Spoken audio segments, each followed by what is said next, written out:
بسم اللہ الرحمن الرحیم۔ محترم ناظرین و سامعین، پچھلی قسط میں ہم نے حضرت صالح علیہ السلام قوم سمود کی پیدائش اور دعوت بیان کی تھی۔ اب اس کا اگلا حصہ سماعت فرمائیں۔ محترم ناظرین، پہاڑوں کی گہرائیوں میں سناٹا چھا چکا تھا۔ وہ بستیاں جو کبھی غرور و تکبر کا نمونہ تھیں اب ویرانی اور خوف کی علامت بن چکی تھیں۔ ہوا کی رفتار سست تھی، زمین بوجھل تھی اور ہر طرف خاموشی ایک آنے والے فیصلے کا اعلان کر رہی تھی۔ حضرت صالح علیہ السلام اپنی قوم کے درمیان کھڑے تھے، چہرے پر دکھ، آنکھوں میں آنسو، دل میں درد۔ وہ جانتے تھے کہ اب اللہ پاک کا فیصلہ قریب ہے۔ قوم نے وہ سب کچھ کر لیا تھا جو ایک قوم کی تباہی کے لیے کافی تھا۔ انہوں نے اللہ کی نشانی اونٹنی کو قتل کر دیا تھا، وہ معجزہ جسے اللہ تعالیٰ نے اپنی قدرت سے ظاہر کیا، جسے دیکھ کر ایمان بڑھنا چاہیے تھا۔ انہوں نے اسے حسد اور غرور میں ختم کر دیا۔ حضرت صالح علیہ السلام نے فرمایا، اے میری قوم، تم نے ظلم کیا ہے۔ یہ اونٹنی تمہارے لیے اللہ کی نشانی تھی، اسے قتل کر کے تم نے اپنے ہاتھوں سے اپنے انجام کو قریب کر دیا۔ اب تمہارے لیے صرف 3 دن کی مہلت ہے، پھر اللہ تعالیٰ کا عذاب تمہیں آ لے گا۔ قوم کے سردار ہنسنے لگے، ان کے چہروں پر تکبر کی مسکراہٹ تھی۔ صالحہ، تم ہمیں ڈراتے ہو، ہم پہاڑوں کے بیچ بستے ہیں، ہمارے قلعے مضبوط ہیں، ہم پر کون غالب آ سکتا ہے؟ لیکن نبی کے الفاظ فیصلہ بن چکے تھے۔ اللہ پاک کے حکم کے بعد کوئی مہلت کارگر نہیں رہتی۔ پہلا دن آیا، سورج کی روشنی مدھم سی تھی، زمین کا رنگ زرد ہو چکا تھا، لوگوں کے چہرے پیلے پڑ گئے اور ان کے دلوں میں انجانا خوف پیدا ہوا۔ دوسرا دن آیا، فضا میں ایک عجیب خاموشی تھی، جیسے کائنات سانس روک کر کچھ دیکھ رہی ہو۔ چہرے لال ہو گئے اور وہ لوگ جو کل تک ہنستے تھے اب ایک دوسرے کی طرف سوالیہ نظروں سے دیکھنے لگے۔ تیسرا دن آیا، آسمان کے رنگ بدل گئے، زمین سے دھیمی دھیمی آوازیں آنے لگیں، جیسے پہاڑ اپنی جگہ بدل رہے ہوں۔ چہرے سیاہ ہو گئے، دلوں میں خوف کی لہر دوڑ گئی۔ حضرت صالح علیہ السلام ایمان والوں کے ساتھ اس بستی سے نکل گئے۔ انہوں نے اللہ پاک سے دعا کی، یا رب، یہ وہ قوم ہے جس نے تیری نشانی کو جھٹلایا، تیری رحمت سے منہ موڑا اور ظلم کو اپنا دین بنا لیا۔ تو ہی بہتر جانتا ہے کہ ان کے ساتھ کیا سلوک ہونا چاہیے۔ پہاڑوں کے درمیان زوردار دھماکہ ہوا، زمین ہلنے لگی اور ایک خوفناک چیخ نے فضا کو چیر دیا۔ یہ وہ آواز تھی جو قوم سمود کے لیے آخری پکار بن گئی۔ قرآن کریم اس کو یوں بیان فرماتا ہے، تو انہیں زلزلے نے آ لیا اور وہ اپنے گھروں میں اوندے پڑے رہ گئے۔ سورۃ الاعراف آیت 78۔ ہوا کا شور تھم گیا، پہاڑ خاموش ہو گئے اور زمین پر پھیلے قلعے ویران ہو گئے۔ نہ کوئی آواز رہی، نہ کوئی سانس۔ حضرت صالح علیہ السلام واپس پلٹے۔ وہ بستیاں اب عبرت کا منظر بن چکی تھیں۔ جہاں کبھی زندگی تھی اب وہاں خاموش موت کا بسیرا تھا۔ انہوں نے کہا، اے میری قوم، تمہیں تمہارے اعمال نے ہلاک کر دیا۔ کاش تم مان لیتے، کاش تم اللہ پاک کی نشانیوں کو پہچان لیتے۔ یہ زمین گواہ ہے کہ تمہیں نبی نے پیغام پہنچا دیا تھا۔ اللہ پاک نے کبھی کسی قوم پر ظلم نہیں کیا، بلکہ انہوں نے خود اپنے آپ پر ظلم کیا۔ ایمان والے نبی کے گرد جمع ہو گئے، ان کے چہروں پر خوف بھی تھا اور شکر بھی۔ خوف اس بات کا کہ اللہ پاک کی پکڑ کتنی شدید ہے، اور شکر اس بات کا کہ وہ ایمان والوں کے ساتھ رحمت کرتا ہے۔ حضرت صالح علیہ السلام نے قوم کے انجام کو دیکھ کر لمبے سجدے میں گر گئے۔ یا رب العالمین، تو عادل ہے، تیرا ہر فیصلہ حق ہے اور تیرے حکم سے زمین اور آسمان قائم ہیں۔ ہم تیرے عاجز بندے ہیں، ہمیں صراط مستقیم پر ثابت قدم رکھ۔ یہ وہ لمحہ تھا جب نبی کی آنکھوں سے آنسو زمین پر گرے اور زمین نے انہیں اپنے اندر سمیٹ لیا۔ عذاب گزر چکا تھا، لیکن اس کے اثرات ابھی فضا میں موجود تھے۔ وہ چیخ جو قوم کے دلوں کو چیر گئی، وہ زلزلہ جو زمین کو ہلا کر گزر گیا، وہ منظر جو آنکھوں نے دیکھا، وہ کبھی بھولنے والا نہیں تھا۔ حضرت صالح علیہ السلام چند لمحوں تک ویران گھروں کو دیکھتے رہے۔ وہ گھر جو کبھی روشنیوں سے بھرے تھے اب اندھیروں کی مٹی میں ڈوب چکے تھے۔ وہ گلیاں جہاں کبھی بچوں کی آوازیں گونجتی تھیں اب خاموشی کا جنگل بن چکی تھیں۔ وہ بازار جو کبھی غرور کا نمائندہ تھے اب اجڑے ہوئے محلوں کا حصہ بنے کھڑے تھے۔ پہاڑوں کے دروازوں میں موجود گھروں میں اب کسی قسم کی زندگی کا نشان نہیں تھا، گویا وقت رک گیا ہو اور فضا اپنے اندر ایک صدیوں کی خاموشی لیے کھڑی ہو۔ حضرت صالح علیہ السلام نے قوم کی بربادی کو دیکھتے ہوئے آہستہ آہستہ آگے قدم بڑھائے۔ انہوں نے کہا، ان بستیوں سے سبق سیکھ لو۔ یہ وہ لوگ تھے جو طاقت رکھتے تھے، یہ وہ لوگ تھے جو اپنے ہاتھوں سے پہاڑ تراشتے تھے، یہ وہ لوگ تھے جو کہتے تھے کہ ہم سے کوئی نہیں جیت سکتا، لیکن جب اللہ تعالیٰ کا حکم آیا تو یہ سب کچھ مٹی اور خاک کا ڈھیر بن گیا۔ ایمان والے خاموش کھڑے سنتے رہے۔ ان کے دلوں میں عجیب سی کیفیت تھی، ایک طرف اللہ تعالیٰ کی عظمت، دوسری طرف اس کی پکڑ کا خوف، اور تیسری طرف ایمان کی سلامتی پر شکر۔ حضرت صالح علیہ السلام نے قوم کے مٹے ہوئے چہروں کی طرف دیکھا اور فرمایا، یہ وہ لوگ تھے جنہوں نے اللہ تعالیٰ کی نشانی سے دشمنی کی۔ اونٹنی اللہ تعالیٰ کا معجزہ تھی، یہ اللہ پاک کے حکم سے نکلنے والی تھی۔ انہوں نے اسے مار کر اپنے اوپر اللہ تعالیٰ کی ناراضی کو لازم کر لیا، اور آج ان کا انجام تمہارے سامنے ہے۔ ہلکی ہوا چلی جیسے پہاڑوں کی خاموشی میں ایک اداس سرگوشی گھل گئی ہو۔ فضا سنسان تھی، لیکن اس ویرانی کے اندر ایک پیغام تھا، ایک ایسی آواز جو ہر عقل مند کو جھنجھوڑ دے۔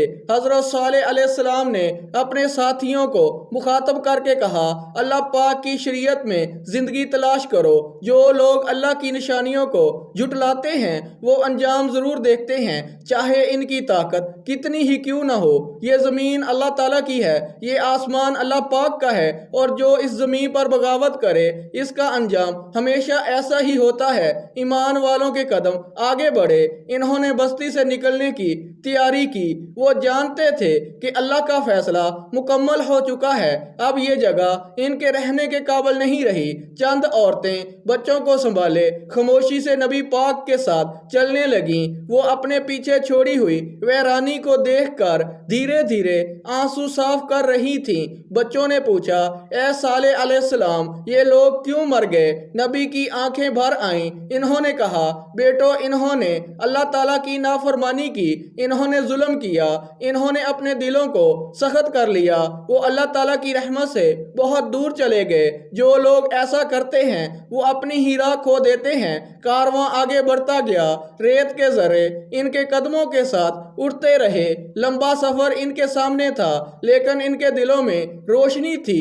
یہ روشنی ایمان کی تھی، وہ روشنی جو دل کو مضبوط کرتی ہے اور آنکھوں کو منزل دکھاتی ہے۔ محترم ناظرین، حضرت صالح علیہ السلام راستے میں رکتے، لوگوں کو سمجھاتے اور اللہ پاک کی آیات پڑھ کر سناتے۔ ان کا لہجہ گہرا تھا، دلوں کو چیرتا ہوا، روح کو جگاتا ہوا۔ انہوں نے کہا، لوگو، تم صرف یہ نہ دیکھو کہ ایک قوم تباہ ہوئی، تم اس بات کو سمجھو کہ کیوں تباہ ہوئی۔ یہ سبق ہر قوم کے لیے ہے، یہ ہدایت ہر دور کے انسان کے لیے ہے۔ رات کا اندھیرا پھیلنے لگا، آسمان پر ستارے نمودار ہوئے۔ ایمان والے پہاڑ کے دامن میں رکے اور حضرت صالح علیہ السلام نے ان کے لیے دعا کی، یا اللہ پاک، ہمیں اپنی اطاعت کی روشنی عطا فرما، ہمیں غرور اور نافرمانی سے محفوظ رکھ، ہمارے دلوں کو نرم بنا اور ہمیں ان لوگوں میں شامل کر جو تیری نشانیاں دیکھ کر سیدھی راہ پر چلتے ہیں۔ ناظرین، لوگوں نے سر جھکا دیے، ہر دل میں سکون اتر گیا، ہر روح کو قرار آ گیا، گویا اللہ پاک کی رحمت نے ان کے قلوب پر سایہ کر دیا ہو۔ صبح ہوئی، نئی روشنی کے ساتھ رحمت کی ہوا چلی، کارواں پھر سے چل پڑا۔ یہ لوگ ایک نئی بستی کی طرف جا رہے تھے جہاں ایمان، اطاعت اور اللہ پاک کی برکت ان کا انتظار کر رہی تھی۔ راستے میں حضرت صالح علیہ السلام پچھلی قوم کے واقعات سناتے رہے، انہوں نے بتایا کہ اللہ تعالیٰ کبھی بھی کسی قوم کو بغیر تنبیہ کے عذاب میں نہیں ڈالتا۔ پہلے رسول آتے ہیں، پیغام آتا ہے، آیات آتی ہیں، وقت دیا جاتا ہے، سوچنے کا موقع ملتا ہے، پھر جو لوگ خود نہیں بدلتے ان کی قسمت بھی بدل دی جاتی ہے۔ انہوں نے کہا یہ سفر تمہاری آزمائش ہے، راہ مشکل ہو سکتی ہے، گرمی سخت ہو سکتی ہے، لیکن ایمان کا سفر کبھی ناکام نہیں ہوتا۔ جو اللہ تعالیٰ کے ساتھ چلتا ہے وہ منزل پاتا ہے۔ دور ہوریزون پر ایک نئی سرزمین کے آثار نظر آنے لگے۔ یہ وہ جگہ تھی جہاں حضرت صالح علیہ السلام اور ان کے ماننے والے آباد ہونے والے تھے۔ ایک نیا آغاز، نئی زندگی، نئی امید۔ نئی بستی کے قریب پہنچتے ہی لوگوں کے چہروں پر ہلکا سا اطمینان ظاہر ہونے لگا۔ ریگستانی آندھیوں کے بعد یہ مقام نسبتاً پرسکون تھا۔ زمین ہموار، نرم اور فضا میں ایک عجیب سا سکون تھا، گویا اللہ تعالیٰ نے اس جگہ پر اپنی رحمت کا سایہ پہلے ہی ڈال دیا تھا۔ حضرت صالح علیہ السلام نے ایک چھوٹی سی ٹیلے نما جگہ پر کھڑے ہو کر لوگوں کو جمع کیا۔ وہاں سے دور تک پھیلی زمین صاف نظر آ رہی تھی۔ انہوں نے آہستہ آہستہ گفتگو شروع کی۔ اے ایمان والو، یہ وہ سرزمین ہے جہاں تم نے اپنا نیا آغاز کرنا ہے۔ یہاں تم ظلم نہیں کرو گے، یہاں تم تکبر نہیں کرو گے، یہاں تم اللہ تعالیٰ کی نشانیاں یاد رکھو گے اور ان کے مطابق اپنی زندگیاں گزارو گے۔ جو قومیں اللہ تعالیٰ کو بھول جاتی ہیں وہ برباد ہو جاتی ہیں، لیکن جو قوم اللہ تعالیٰ کو یاد رکھتی ہے وہی کامیاب ہوتی ہے۔ لوگوں کے چہروں پر ایک نیا حوصلہ پیدا ہونے لگا۔ وہ جانتے تھے کہ یہ سفر صرف ایک بستی سے دوسری بستی کا سفر نہیں بلکہ ہدایت کا سفر تھا، ایمان کا سفر تھا، زندگی کا سفر تھا۔ آسمان پر سورج نرم روشنی بکھیر رہا تھا، فضا میں ایک تازگی تھی۔ حضرت صالح علیہ السلام نے لوگوں کو تقسیم کر کے علاقے کا جائزہ لینے کو کہا۔ کچھ لوگ پانی تلاش کرنے لگے، کچھ سایہ دار جگہ دیکھنے لگے۔ بچے پہلی بار مسکراتے ہوئے دوڑتے دکھائی دیے، گویا زندگی واپس لوٹ آئی ہو۔ نئی بستی کے مرکزی مقام پر حضرت صالح علیہ السلام نے پہلا خطبہ ارشاد فرمایا۔ اس خطبے میں حکمت تھی، رحمت تھی اور نئی زندگی کے اصول تھے۔ انہوں نے کہا، اے لوگو، تم نے اپنی آنکھوں سے اللہ تعالیٰ کی پکڑ دیکھی ہے۔ یہ منظر تمہارے لیے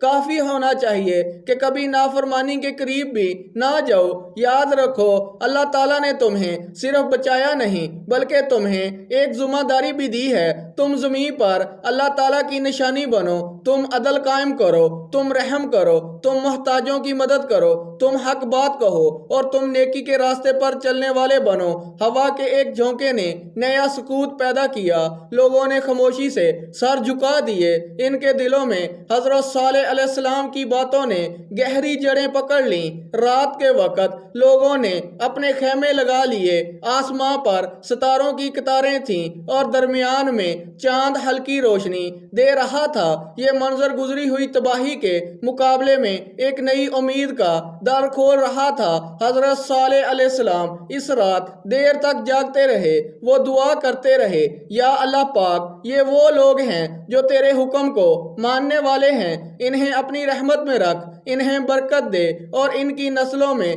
ہدایت جاری رکھ۔ ان کی آنکھیں نم تھیں، وہ جانتے تھے کہ نبوت کا راستہ آسان نہیں ہوتا۔ یہ درد، یہ قربانی، یہ دعا سب اللہ تعالیٰ کی رضا کے لیے تھی۔ صبح ہوئی، نئی بستی میں زندگی شروع ہو چکی تھی۔ ایمان والے اللہ کا نام لے کر اپنے کاموں میں مصروف ہو گئے۔ وہ محنت کرتے، ایک دوسرے کا ہاتھ بٹاتے اور نبی کی تعلیمات پر عمل کرتے تھے۔ وقت گزرتا گیا اور نئی بستی نے ترقی کرنی شروع کر دی۔ وہاں عدالت قائم ہوئی، پڑھائی کا انتظام ہوا اور حضرت صالح علیہ السلام لوگوں کو اللہ تعالیٰ کی ہدایت کی طرف بلاتے رہے۔ ایک دن وہ لوگ نبی کے گرد جمع ہوئے۔ انہوں نے کہا، اے صالح علیہ السلام، کیا اللہ پاک ہمیں معاف کر دے گا؟ کیا ہماری نسلیں پچھلی قوم کے گناہوں کا بوجھ اٹھائیں گی؟ حضرت صالح علیہ السلام نے فرمایا، اللہ تعالیٰ بہترین معاف کرنے والا ہے، وہ دلوں کی نیتیں جانتا ہے۔ جو سچائی سے اس کی طرف آئے وہ انہیں کبھی مایوس نہیں کرتا۔ تم گناہوں کا بوجھ نہیں اٹھاؤ گے اگر تم ایمان پر ثابت قدم رہے۔ ہر انسان کا بوجھ صرف اس کے اپنے اعمال کا ہوتا ہے۔ اگر تم نیک ہوگے تو تمہارے حصے میں برکت آئے گی، اگر تم گمراہ ہوگے تو نقصان بھی تمہارا ہوگا۔ یہ سنتے ہی لوگوں کے دلوں میں اطمینان اتر گیا۔ سال گزرنے لگے، نئی نسلیں پیدا ہوئیں، ان میں اللہ تعالیٰ کا خوف، ایمان کی روشنی اور نبی کی محبت پلی تھی۔ حضرت صالح علیہ السلام ایک پہاڑی ٹیلے پر بیٹھ کر اکثر بستی کا جائزہ لیتے۔ انہیں سکون ہوتا کہ اللہ تعالیٰ نے انہیں ایک ایسی قوم دی جو نافرمانی کے بعد ہدایت کے راستے پر قائم رہی، لیکن پھر بھی ان کے دل میں ایک دکھ تھا، اس قوم کا دکھ جو اپنے ہاتھوں ہی اپنی تباہی لے آئی۔ وہ فرمایا کرتے، اے لوگو، تم اپنے سے پہلے لوگوں کی غلطیوں سے سیکھو۔ جو لوگ نافرمانی کرتے ہیں وہ ہمیشہ بربادی میں پڑتے ہیں، اور جو لوگ اللہ تعالیٰ کی بات مانتے ہیں وہ کبھی رسوا نہیں ہوتے۔ تم اللہ تعالیٰ کی نشانی بنو، تم وہ قوم بنو جو رہتی دنیا تک ہدایت کا چراغ جلائے رکھے۔ جب ہوا چلتی تو پہاڑوں کی وادیوں میں ایسا لگتا جیسے ماضی کی آوازیں گونج رہی ہوں، وہ آوازیں جو سرکشی کی تھیں، جو تکبر کی تھیں، جو انکار کی تھیں، وہ اب صرف عبرت کا نشان بن کر رہ گئیں۔ حضرت صالح علیہ السلام اپنے دسترخوان کھولتے، لوگوں کو کھانا کھلاتے اور نرم لہجے میں کہتے، نرمی ایمان کا نشان ہے، سختی دلوں کو توڑ دیتی ہے، جو دل ٹوٹ جائے وہ ہدایت قبول نہیں کرتا۔ تم رحم کرو تاکہ اللہ تعالیٰ تم پر رحم کرے۔ اور یوں نئی بستی رحمت، محبت، عدل اور ہدایت کی مثال بن گئی۔ یہ پوری کہانی صرف ایک قوم کی تباہی کی نہیں بلکہ ایک نئی قوم کے جنم کی بھی ہے۔ یہ سکھاتی ہے کہ تباہی کے بعد بھی اگر انسان اللہ تعالیٰ کی طرف رجوع کرے تو نئی زندگی شروع ہو سکتی ہے۔ یہ سکھاتی ہے کہ قدرت کے فیصلے ہمیشہ حق ہوتے ہیں، پیام ہے، اور جو اسے جھٹلاتا ہے وہ اپنے انجام سے نہیں بچ سکتا۔ یہ سبق ہے ہر دور کے انسان کے لیے کہ اللہ تعالیٰ کی نافرمانی تباہ کر دیتی ہے اور اللہ تعالیٰ کی اطاعت زندگی عطا کرتی ہے۔ یہاں حضرت صالح علیہ السلام کی قوم کی داستان اپنے اختتام کو پہنچتی ہے۔ اے اللہ، ہم کمزور بندے ہیں، تیرے رحم کے محتاج ہیں، ہمیں ان لوگوں کی طرح نہ بنا جو حق کو دیکھ کر بھی انکار کر گئے، جنہوں نے تیرے نبی کی بات نہ مانی اور اپنے انجام کو خود بلایا۔ یا رب العالمین، ہمارے دلوں میں ہدایت پیدا فرما، ہمیں غرور، ضد اور سرکشی سے بچا لے، ہمیں اپنی نشانیوں سے سبق لینے کی توفیق دے اور نبیوں کے راستے پر چلنے والا بنا دے۔ اے رحمان و رحیم، جس طرح تو نے حضرت صالح علیہ السلام کے ماننے والوں کو اپنی امان میں رکھا، اسی طرح ہمیں بھی ہر فتنے، ہر آزمائش اور ہر گمراہی سے محفوظ فرما۔ اے رب کریم، ہمارے دل کو پاک کر دے، ہمارے گناہ معاف کر دے اور ہمیں وہ بندگی عطا فرما جس میں تیری رضا ہو۔ یا اللہ پاک، ہمیں ایمان پر زندہ رکھ، ایمان پر موت دے اور ایمان والوں میں اٹھا۔ آمین یا رب العالمین۔ محترم ناظرین، اگر ویڈیو اچھی لگی ہو تو ویڈیو کو لائک کریں اور دوستوں میں شیئر کریں اور ہمارے چینل کو سبسکرائب کر دیں۔ محترم ناظرین، کامنٹ باکس میں اللہ تعالیٰ کے 99 ناموں میں سے کوئی ایک نام لکھ کر ضرور شیئر کریں۔ اگلی ویڈیو تک کے لیے اجازت دیجیے۔ اللہ نگہبان۔